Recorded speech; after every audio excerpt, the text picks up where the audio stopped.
আজ আমরা উপাসনা শুরু করছি।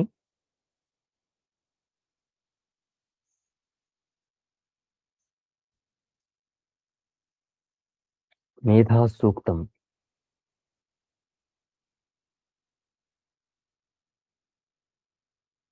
শ্রী গুরুভ্যো নমঃ। হরিঃ ওম। यश्छन्दसा मृषभो विश्वरूपः छन्दोऽभ्योऽध्यमृतात् सम्बभूव समेन्द्रो मेधया शृणोतु। अमृतस्य देवधारणो भूयासम् शरीरं मे विचर्षणम् जिह्वा मे मधुमत्तमा कर्णाभ्यां भूरिविश्रुवम् ब्रह्मणः कोशोऽसि मेधया पिहितः श्रुतं मे गोपाय। ॐ शान्ति शान्ति शान्तिः।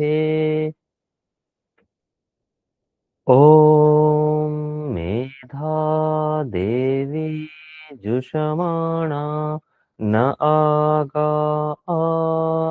विश्वाचि भद्रा सुमनस्यमाना त्वया जुष्टानुदमाना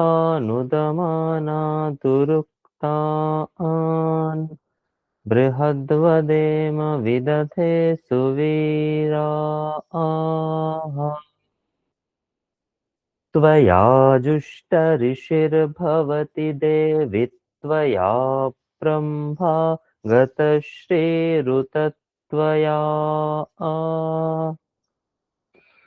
त्वया जुष्टश्चित्रं विन्दते वसुसानो जुषस्वद्रविणो न मेधे मेधां म इन्द्रो ददातु मेधां देवी सरस्वती मेधां मे अश्विना बुभा वाधत्तां पुष्करस्रजा अप्सरासु च या मेधा गन्धर्वेषु चयन्मनः दैवी ईं मेधा सरस्वती मेधा सुरभिर्जुषतागस्वाहा आमा मेधा सुरभिर्विश्वरूपा हिरण्यवर्णा जगति जगम्या ऊर्जस्वती पयसा पिन्वमाना सा मेधा सुप्रतीकाजुषन्ताम् ॐ हंसाय विद्महे परमहंसाय धीमहि तन्नो हंसः प्रचोदयात्। ॐ शान्ति शान्ति शान्तिः।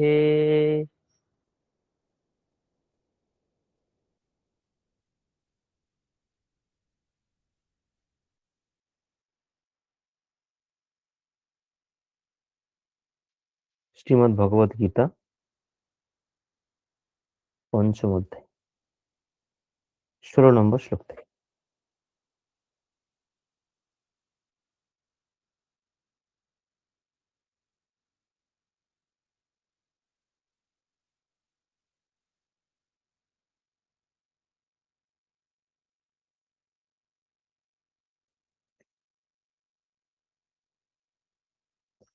वसुदेवसुतं देवं कंसचाणूरमर्दनम्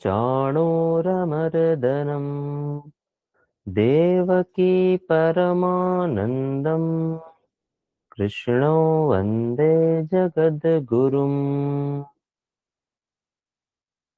अथ पञ्चमोऽध्यायः।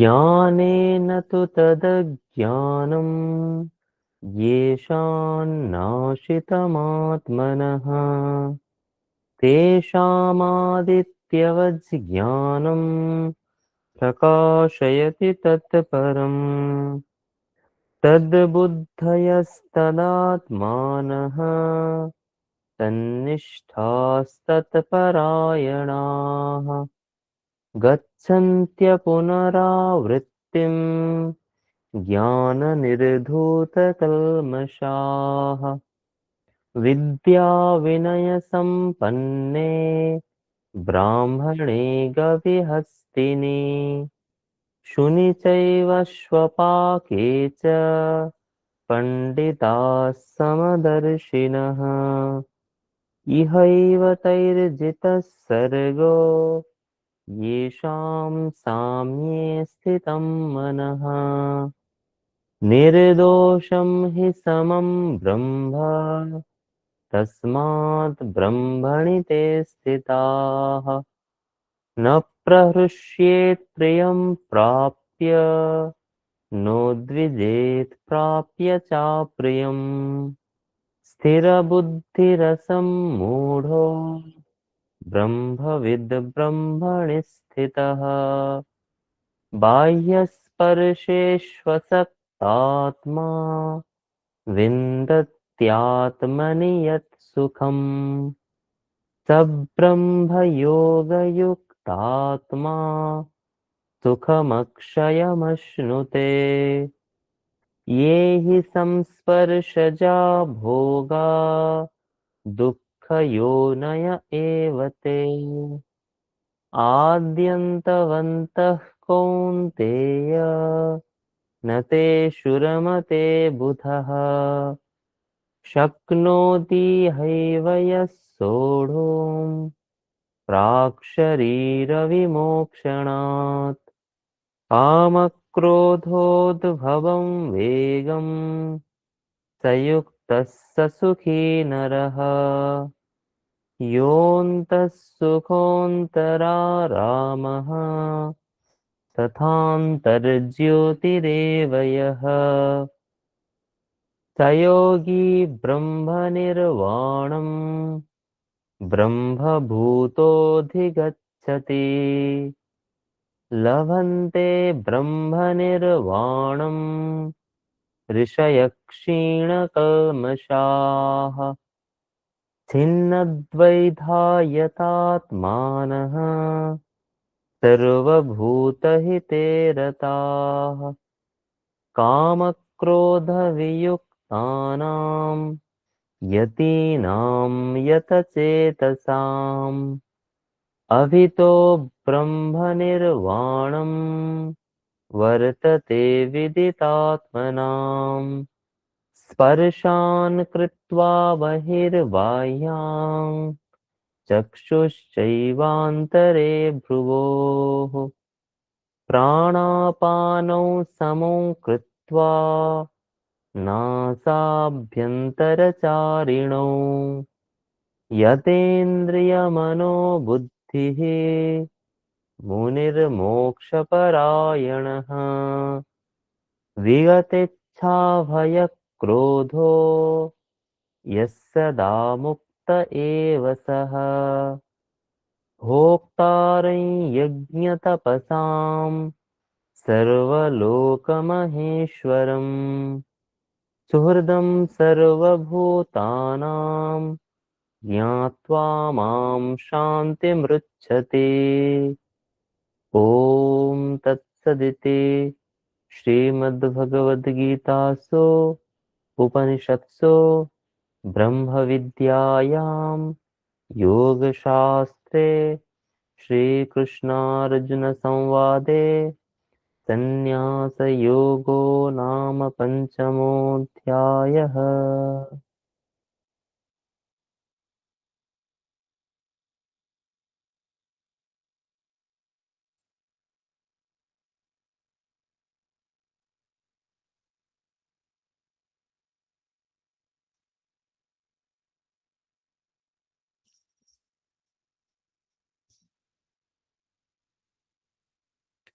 আজকের মনন শ্রীমদ্ ভগবদ গীতা চতুর্থ অধ্যায়ের 31 নম্বর শ্লোক। শ্লোকটি পাঠ করছি। यज्ञशिष्टामृतभुजो यान्ति ब्रह्म सनातनम् नायं लोकोऽस्त्ययज्ञस्य कुतोऽन्यः कुरु सत्तम। শ্লোকটি একবার পাঠ করছি। यज्ञशिष्टामृतभुजो यान्ति ब्रह्म सनातनम् नायं लोकोऽस्त्ययज्ञस्य কুতোऽন্যঃ কুরু সত্তম। শ্লোকটির সাধারণ অর্থ: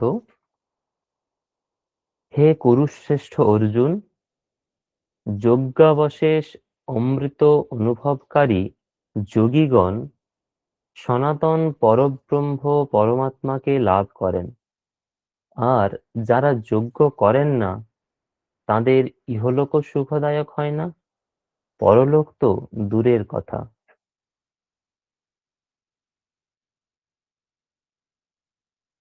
আমাদের চলছিল যে প্রসঙ্গ, সেই প্রসঙ্গে শ্লোকটির অর্থ বুঝতে হবে।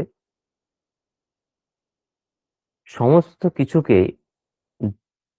যজ্ঞের আঙ্গিকে দেখা হচ্ছিল। যেমন যোগীগণ যারা প্রাণায়াম করেন, আগের শ্লোকে হয়েছিল, যারা প্রাণায়াম করেন তারা সেটিকে যজ্ঞের আকারে দেখেন। প্রাণ অপানে আহুতি দেন, অপান প্রাণে আহুতি দেন, ইত্যাদি হয়েছিল। অর্থাৎ প্রত্যেকটা সাধনা, জীবনের প্রত্যেকটি কর্ম যেন যজ্ঞের মতো। সেই প্রসঙ্গেই বলছেন যজ্ঞ শিষ্টামৃত ভুজঃ, যজ্ঞের শিষ্ট, যজ্ঞের শিষ্ট মানে যজ্ঞের অবশিষ্ট, অমৃত ভুজঃ, অমৃত অর্থাৎ যজ্ঞের যে অবশিষ্ট থাকে সেটা হচ্ছে অমৃত। সেইটা যারা ভোগ করেন, মানে যেটা যারা ভোজন করেন, খান, তারা হলেন যজ্ঞ শিষ্টামৃত ভুজঃ। মানে যে শাস্ত্রবিধি আছে সেই শাস্ত্রবিধিতে যজ্ঞ করে তার উচ্ছিষ্ট বা তার অবশিষ্ট অংশ, যেটাকে আমরা অমৃত এখানে বলছে, বা যে যজ্ঞের পর যে অন্ন পড়ে থাকে সে তাকে অমৃত বলা হচ্ছে। সেটা যারা ভোজন করেন তারা কি পান? ইয়ান্তি ব্রহ্ম সনাতনম, সনাতনম ব্রহ্ম ইয়ান্তি, অর্থাৎ সনাতন ব্রহ্মকে, ইয়ান্তি মানে প্রাপ্নুবন্তি, পান, লাভ করেন। সনাতন মানে হচ্ছে চিরন্তন, অনাদি অনন্ত, যিনি হচ্ছেন সনাতন।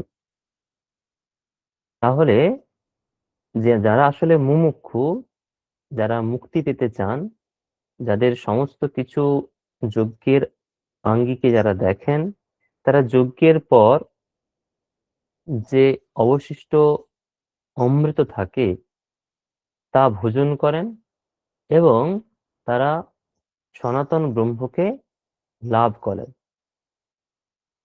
আর যারা যজ্ঞ করেন না তাদের কি? নায়ম লোকস্ত্যয়জ্ঞস্য ন অয়ম লোকঃ, অয়ম লোকঃ ন, অয়ম লোকঃ মানে এই লোক, এই লোক মানে আমরা যেই লোকে আছি, মর্ত্যলোক, যেখানে সমস্ত প্রাণীদের মধ্যে আমরা আছি, এই লোকও তাদের জন্য নয়। অর্থাৎ যারা যজ্ঞ করেন না তারা এই জগতে সুখী হন না, নয়ম লোকস্তি অয়জ্ঞস্য, অয়জ্ঞস্য মানে যিনি যজ্ঞ করেন না। তাহলে যিনি যজ্ঞ করেন না এই লোকেও তিনি সুখী হন না বা ব্রহ্মকে লাভ করেন না। উতহ অন্যঃ কুরু সত্তম, হে কুরু সত্তম, অর্জুনকে সম্বোধন করে বলছে হে কুরু শ্রেষ্ঠ, কুতঃ কোথা থেকে, অন্যঃ অন্য লোক, অর্থাৎ এই লোকেই তারা ব্রহ্মকে লাভ করেন না, তারা অন্য লোকে গিয়ে, স্বর্গ প্রভৃতি অন্য লোকে গিয়ে ব্রহ্মকে লাভ করবেন বা তারা সুখী হবেন, তা হতে পারে না। কিভাবে হতে পারে প্রশ্ন তুলেছেন, আক্ষেপ করছেন, মানে হতে পারে না এই অর্থে। তাহলে যারা ব্রহ্মকে লাভ করতে চান তারা যজ্ঞের অমৃত, সেই যোগীগণ যজ্ঞের অবশিষ্ট যে অমৃত সেটা ভোজন করেন। যারা যজ্ঞ করেন না তারা এই ইহলোকে এবং পরলোকে সেই ব্রহ্মকে লাভ করতে পারেন না বা সুখী হন না। এই শ্লোকটি সাধারণ অর্থে এখানে বলা হয়েছে।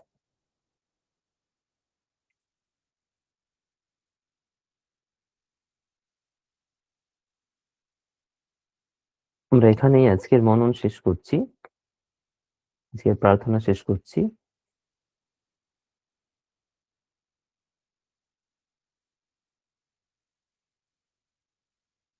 আপনারা প্রত্যেকে সুন্দর একটি দিন